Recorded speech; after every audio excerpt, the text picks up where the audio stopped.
ऊर्जा परिकल्पना है, अर्थात विज्ञान में प्रयोग होती है। विश्व चित्त में कोई ऊर्जा नहीं है।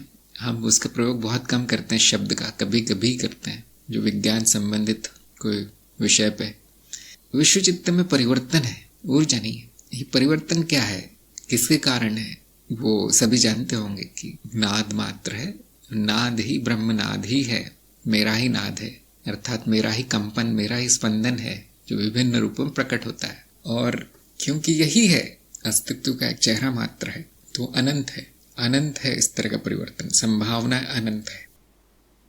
तो ये ऊर्जा के संरक्षण का नियम जो है कभी भी टूट सकता है। कहाँ पर ये नियम लागू होता है, जहाँ पर स्थायित्व आ गया है, जहाँ पर जड़ता आ गई है, स्थूलता आ गई। स्थूल लोकों में हो सकता है लागू हो। हम कहते हैं कि ये तभी लागू होता है जब वातावरण चारों तरफ से बंद हो, तब ये लागू होता है। मान लीजिए एक क्षेत्र है, उसमें ना ऊर्जा आ सकती है बाहर से, ना जा सकती है वहां से बाहर, केवल उसी क्षेत्र में वो लागू होगा नियम। बहुत सीमित है ये नियम, जो कि सभी जानते होंगे, जो विज्ञान के छात्र जानते होंगे कि बहुत सीमित है। क्या ऊर्जा अनंत है? ऊर्जा है ही नहीं, इसलिए उसके अनंत या सीमित होने का कोई सवाल नहीं पैदा होता। परिवर्तन अनंत है, हाँ परिवर्तन अनंत है, वो कुछ भी हो सकता है। फिर वो परिवर्तन क्या वो अनंत रूपों में व्यक्त होती रहेगी? हाँ जी, क्योंकि जो व्यक्त होता है वो मिथ्या है, इसलिए उसमें कोई ऊर्जा नहीं लगती उसको व्यक्त करने में, ऐसी कोई धारणा लगती नहीं है। इसलिए जो चाहे व्यक्त हो सकता है, जब चाहे हो सकता है, अनंत होता रहेगा, अनंत काल से होता आ रहा है, क्योंकि वो सब मिथ्या है। जैसे मान लीजिए आप सपने में हैं, सपना देख रहे हैं और खाना बना रहे हैं, वहाँ पे आप आग जलाते हैं, कोई गैस जलाते हैं, कुछ भी हीटर जलाते हैं और वहाँ पर खाना बनता है। अब आपको कितनी ऊर्जा लगेगी, आपको कितना बिल आएगा या कितनी गैस जलेगी, वहाँ पे कौन सा फार्मूला लगेगा ऊर्जा का? कुछ भी नहीं। वहाँ खाना बन के तैयार हो जाएगा, खा भी सकते हैं आप, और उस खाने से जीवित भी रह सकते हैं। वहाँ कौन सी ऊर्जा है? कोई भी नहीं। इसी तरह से यहाँ पर भी प्रतीत ही होता है, ये सब है कुछ नहीं, सारे नियम भी प्रतीत ही होते हैं। नियम के कारण सत्य प्रतीत होता है कि देखो नियम है इसलिए सत्य है। ये विज्ञान का मानदंड है कि यदि अनियमित है तो उस पर कोई ध्यान नहीं देता, वो असत्य हुआ नहीं वो कभी, और अगर नियमित है तो फिर सत्य है। ये इसको हम कहते हैं विज्ञान का मानदंड। विज्ञान अर्थात भौतिक विज्ञान, भौतिकी, फिजिक्स।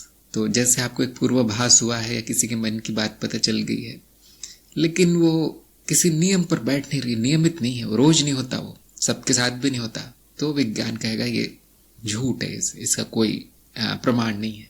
अगर वो रोज होने लगे, सबके साथ होने लगे, तो फिर कहा जाएगा कि हाँ अब ये सत्य है। तो नियम जो है वो एक मानदंड है सत्य का, जो कि बहुत अच्छा मानदंड है। यहाँ पर माया में जीवित रहने के बहुत काम आता है नियम, या कभी कभी हम तर्क भी कहते हैं। तर्क नियम है, तार्किक एक तरह के वाक्य ही हैं, तार्किक। हमने निष्कर्ष जो निकाले हैं उसको नियम कहते हैं हम, जगत के नियम।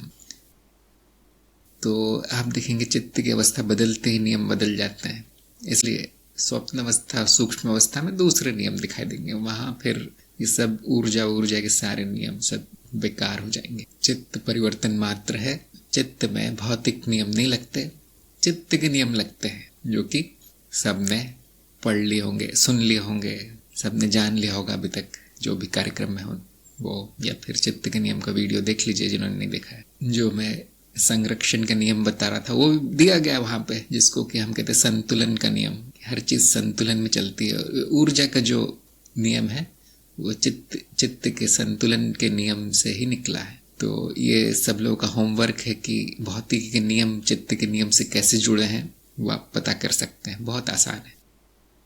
हर तरह के नियम जो भौतिकी में है वो चित्त के नियमों से निकाले जा सकते हैं। तो यहाँ विज्ञान की प्रगति हो सकती है। जिन्होंने चित्त के नियम जान लिए उन्होंने सारा विज्ञान जान लिया। चित्त को जान लीजिए, चित्त की अवस्थाओं को जान लीजिए और चित्त के नियम जान लीजिए, सारी माया जान जाएंगे, जो चाहे कर सकते हैं माया में। इसको हम कहते हैं तंत्र विज्ञान, जो कि भौतिक विज्ञान से बहुत बड़ा है।